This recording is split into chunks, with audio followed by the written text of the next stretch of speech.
Hi, I'm Lou Belkin. I was the men's tennis coach at Arizona State University for 26 years.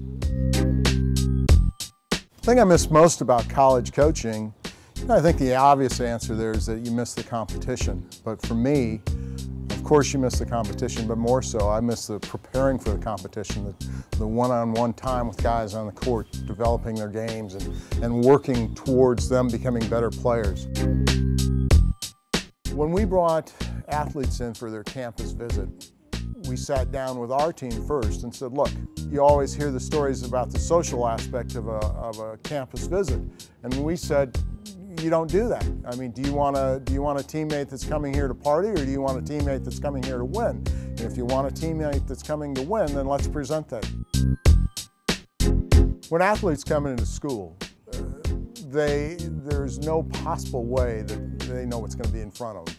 And that the level of play, the intensity of practices. I think recruiting is one of the toughest parts of the job.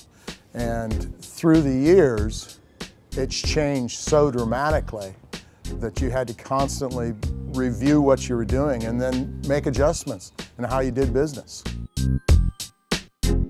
Student athletes are looking at schools and committing to schools much, much earlier than they ever did. I mean, in the old days, you would go to Kalamazoo in August and you would recruit seniors for that year.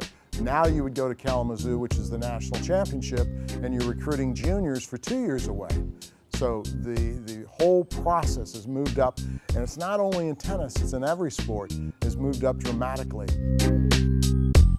An athlete's ranking is indicative of not necessarily always their skill level, but how much they've been out there playing. If somebody were ranked from 40 to 80, the person at 40 could be at the same level as the person at 80. During the recruiting process, student athletes make a couple mistakes. One is that they need to be honest with what they want to do. They need to prioritize the academics, the athletics, the social experience, and make sure that as I say, that they're honest with which one of those is the most important, and then match it up to the school that they're going to. Making the choice about a school is very difficult because during the recruiting process, too often, people are selling. I think on both sides that gets done too much, and so there's some misconceptions about, oh, it's going to be this way, when the reality is it's not going to be that way. The parent's role during the recruiting process is to help gather information, I think, for the student athlete. I always felt that the parent wasn't going to play for me, and so I wanted to deal with the young man that was coming to school. I think too many times the parents, they need to be in the background, they need to help direct the potential student athlete, but they don't need to sell the student athlete, okay? And that, again, from my perspective, I wanted the relationship with the young man. If you're going to school to play tennis, you want to be in a program where you're going to play. And to sit on the bench, you're not going to get better, okay?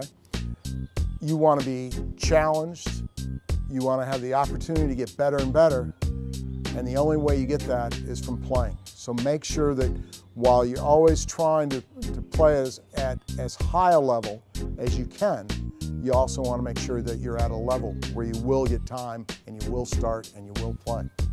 And then also look at the schools and be realistic how much you want to work, what level you're at.